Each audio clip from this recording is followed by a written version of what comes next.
কোটা বিরোধী আন্দোলনে যানবাহন ভাঙচুর, পুলিশ সদস্যদের উপরে হামলা আর মারধরের ঘটনায় শাহবাগ থানায় মামলা করেছে পুলিশ। এদিকে অনুরোধের পরও কোটা আন্দোলনকারীরা রাস্তা ব্লক করলে আইন অনুযায়ী কঠোর হবে পুলিশ।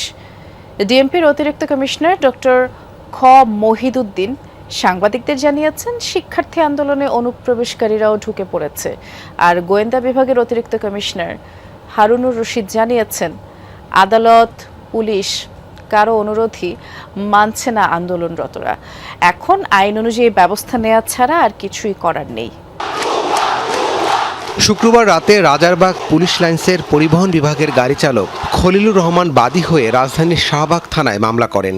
সরকারি দায়িত্ব পালনে বাধা সৃষ্টি, ব্যারিকেড ভেঙে ফেলা সহ পুলিশের গাড়ি ভাঙচুরের অভিযোগে অজ্ঞাতনামাদের আসামি করে মামলাটি হয়।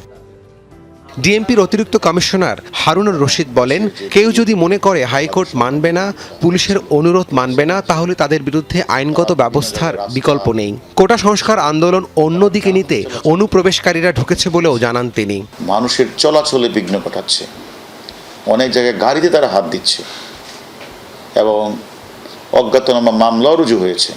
তারা পুলিশের কথা মানবে না, তাহলে আমাদের করার কি আছে?